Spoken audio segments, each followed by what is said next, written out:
Bonjour. Bonjour à tous. Donc, nous avons grand plaisir à vous accueillir à Saint-Brieuc pour cette 18e journée de la coordination bretonne de soins palliatifs sur le thème « Psychiatrie et soins palliatifs, quelle coopération ?»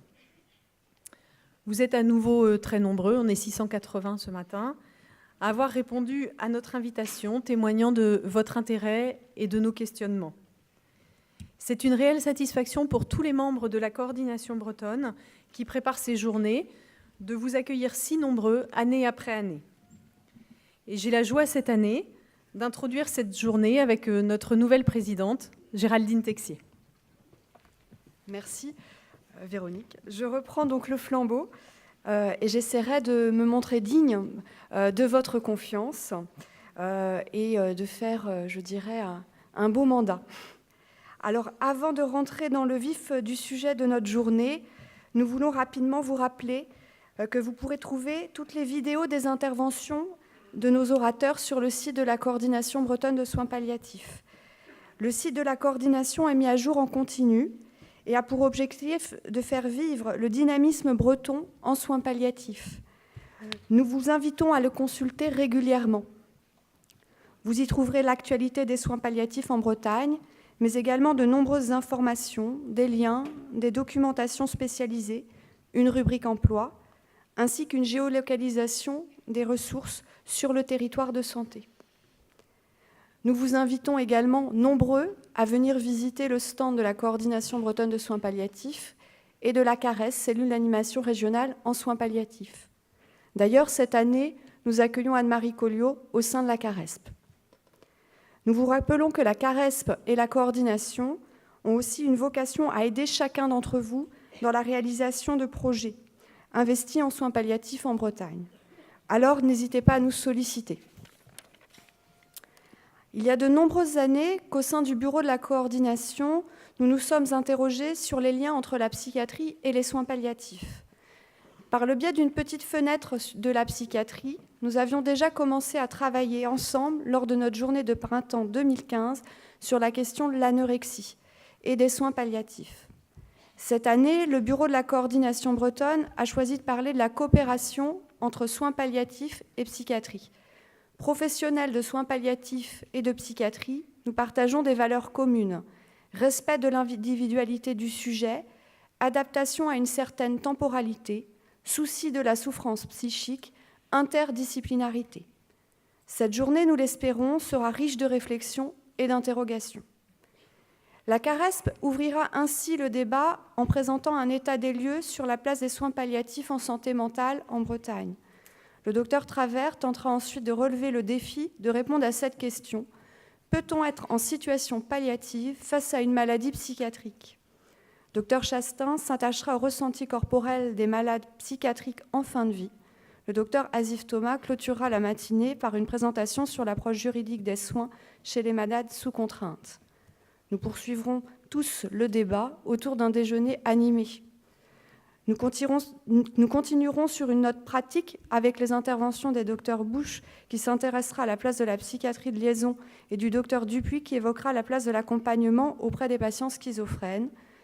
L'équipe de Brest nous présentera également des vignettes cliniques concrètes pour expliciter notre thématique. Nous terminerons enfin cette journée en écoutant Jérôme Alric qui tentera de répondre à cette question épineuse, mort et folie, deux impossibles à penser. Nous remercions Éric Appéré qui, comme chaque année, nous propose avec ses dessins et son humour un petit temps de recul sur ce que nous venons de partager. Nous remercions également très chaleureusement les laboratoires pharmaceutiques qui restent nos partenaires fidèles et sans lesquels organiser une journée comme aujourd'hui serait très difficile. Merci à eux pour leur soutien et leur présence. Merci également aux libraires qui nous permettent de trouver des ouvrages adaptés à notre thématique. Comme chaque année, nous aurons une pause café dans la matinée vers 11h et une pause déjeuner vers 12h45. Nous sommes nombreux aujourd'hui et cela témoigne du besoin et du désir de rencontre que créent les questions que nous portons chaque jour auprès des personnes particulièrement fragiles, vulnérables, qui traversent du fond de leur souffrance mentale une maladie létale ou ceux qui, devant l'inéluctabilité de leur pathologie, commencent à présenter des troubles psychiatriques. Alors que nous ne connaissons rien de la mort, et nous pourrions dire rien de la folie, comment accompagner au mieux et ensemble ces patients fragiles à l'extrême? Comment, alors que tout cela nous échappe, honorer leur dignité et trouver une place à ceux qui sont au bord de la vie, au bord de la folie, au bord de nos existences et de notre société. C'est ce à quoi nous vous invitons en participant à cette journée.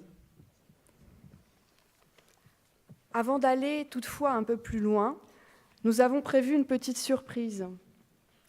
Nous tenions tout particulièrement à remercier Véronique Mignac pour son engagement actif et sa créativité au sein de la présidence de la coordination pendant ces 3 dernières années. Véronique a su, par ses qualités d'écoute, de patience, sa délicatesse, poursuivre le travail engagé par l'association. Elle a permis un renouveau au sein du bureau et du conseil d'administration avec l'arrivée de nouveaux membres. Nous tenions à souligner la bienveillance dont elle a su faire part et sa force de conviction dans le prendre soin des plus vulnérables. Je tiens également tout particulièrement à la remercier. Véronique reste à la vice-présidence. Ouf! Véronique continue ainsi avec sa gentillesse à m'assister dans ma prise de fonction.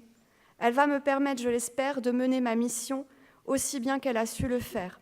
Un grand merci, Véronique.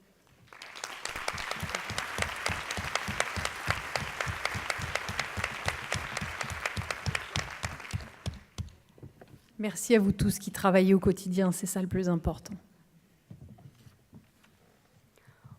Au nom de nos collègues du bureau de la coordination bretonne de soins palliatifs, qui ont construit cette 18e journée consécutive, nous vous souhaitons une excellente journée à chacun d'entre vous. Merci.